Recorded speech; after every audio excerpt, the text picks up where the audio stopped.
Following video is opinion-based. If you do not agree with what I say, then by all means leave your point of view below. Otherwise, fuck off. Let there be clarification. So some of you, and I say that with a great deal of surprise, that there's actually people following my last video, are probably wondering, where'd it go? Well, the answer is simple. I deleted it. What? You deleted it? But how could you do that, Chris Venture? Well, random person, the answer is simple. I talked to him. Well, two of them. You see, and we came to the conclusion that we're all fans of the product, you know? We just have differing opinions in some areas. And it's better just to squash it. Squashing it? Oh man, you're just pussying out. Wrong again, random douchebag. I'm not pussying out. But you see, what's the point of making enemies at a place you go to have fun, you know? Let me explain. I got a little miffed when I went to Genesis because not really even them. There was a few things I disagree with that they did. But on the whole, some of the people I was sitting around were just bitching the whole show.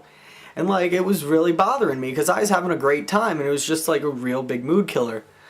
So when I read about a guy posting stuff on the forums and reading it, I'm just like, God, people that look down on wrestling are gonna look at it and be like, oh man, all wrestling fans are like that. And then the guys who are already down on TNA fans are gonna look at it and be like, oh man, all TNA guys are gonna think like that. So I've generalized, as most people tend to do. Like, I overreacted. Sorry. And I've told a few of them, the personal attacks, those were dumb, and I'm sorry for that. I still have certain opinions, like stuff, like I don't agree with turning your back on like people and like calling them overrated. Like, in a way I don't agree with complaining about a quality of a free show.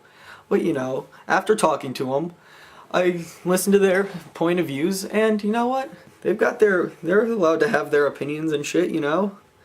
Despite some of the shit said, I have to admit, they do bring a lot of fucking energy to that impact zone. I was there last night. They weren't on rail. Not as lively as it could have been. One of the crew members, I don't know if he wants me to say his name, but he had the opportunity to just crush me verbally on a podcast and everything, and he didn't do it, and you know what? That shows he's the bigger man. He was able to just be like, let's just fucking squash this shit, let it go. And another one I was talking to, like, we had a more back and forth. He's like, start anew, fucking, let's tear the house down at against all odds, and that's exactly what we're gonna do. But Chris, what about Havoc Venture? I'm challenging him to a cage match. Havoc Venture, February 29th, 2010. I want to see you in the squared circle.